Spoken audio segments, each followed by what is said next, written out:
Thank you for one and all. As this திருப்பூட்டு விழா மிக நன்றாக நடந்து ஏறியது. We all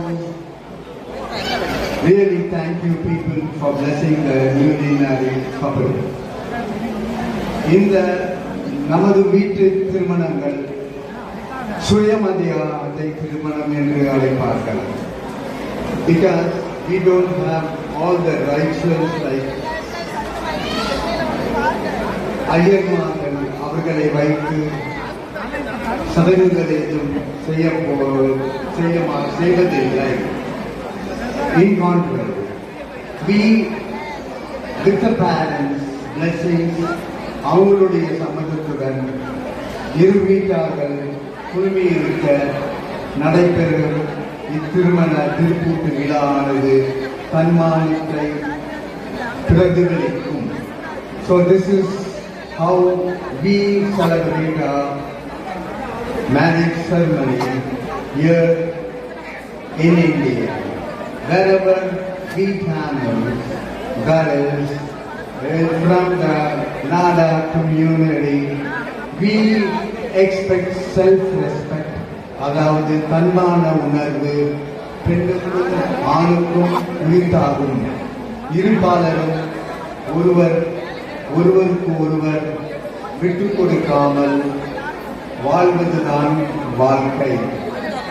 We will expect them to lead their life and beget children and raise them, rear them very nicely by teaching them all our நற்பழக்கங்கள், அதாவது virtues, நல்ல நற்பண்புகள், நமது சமுதாயத்தில் கடைபிடிக்கும் சிறு சிறு விஷயங்களை போதித்து பெரியவர்களை முதலில் வணங்கி வாழ்த்தி பிள்ளைகளுக்கும் அதிகாரம் சொல்லிக் கொடுத்து வளர்ப்பதுதான் நம்முடைய நாடா கம்யூனிட்டியினுடைய அன்றாட வழக்கம்.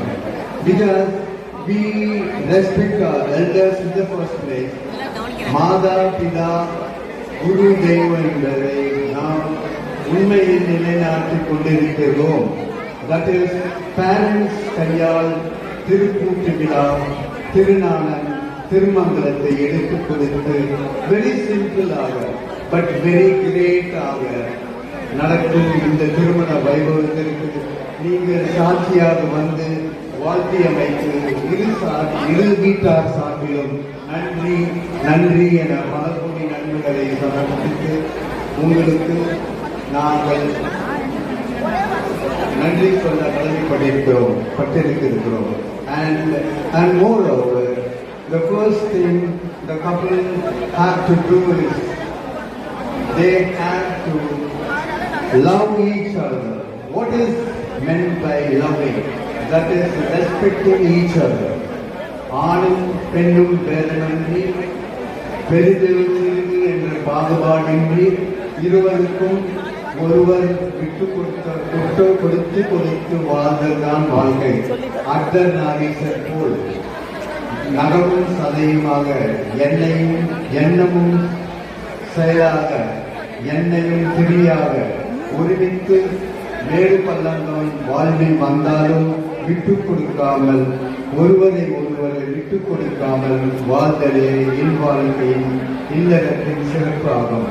அதாவது இப்பதான் ஒரு ட்ரெண்ட் ஆயிடுச்சு குட்டி கதை என்றால் it is just a sample. அதாவது ஒரு காட்டில் இரு யானைகள் இருந்ததால் அப்பொழுது வறட்சி நிலை, தண்ணீர் என்றுமே கிடைக்காத ஒரு நிலை, ஒரு சின்ன பாண்ட் குட்டை அதில் இருந்தது. அங்கு அந்த பெண் யானையும் ஆண் யானையும் ஒருமித்து தண்ணீர் குடிக்க சென்றன. அப்பொழுது இரு யானைகளும் துதிக்கையை தண்ணீருக்குள் விட்டன.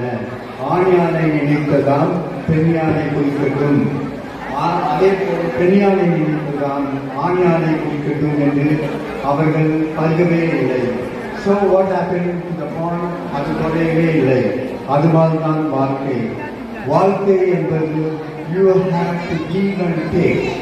That policy and honesty That is the main thing we expect from this newly wedded couple. Thank you. And moreover, we must educate our children.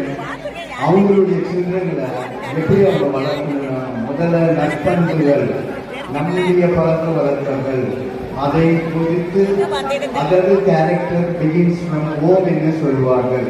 So தாயும் தகப்பனும், that is newly wedded people, they must have in their mind to rear up the children with virtues in the first place.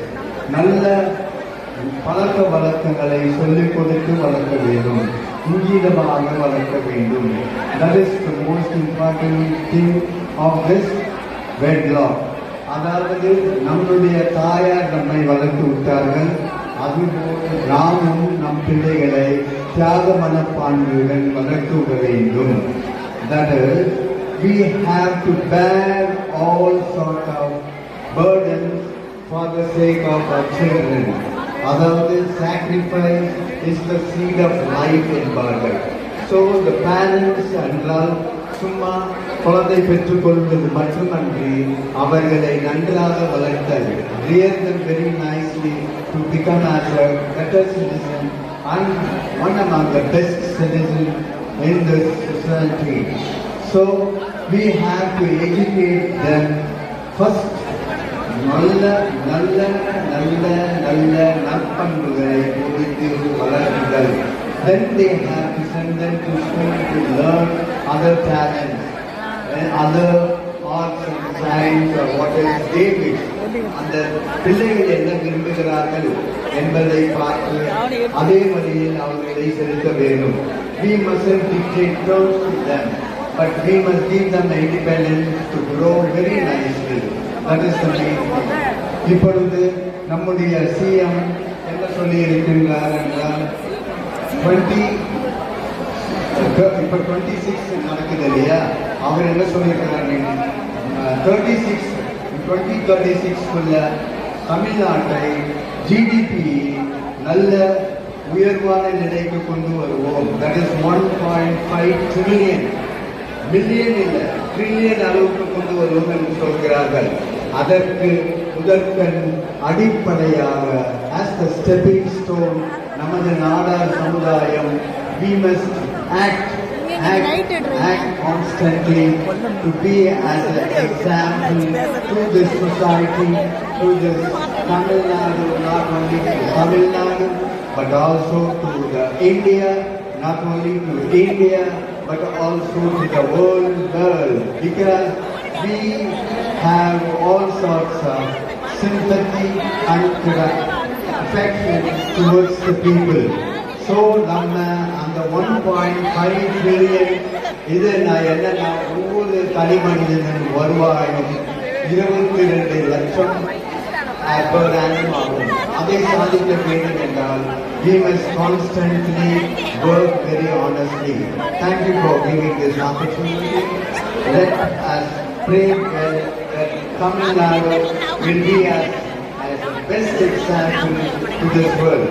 Thank you for coming and celebrating this wedding very nicely.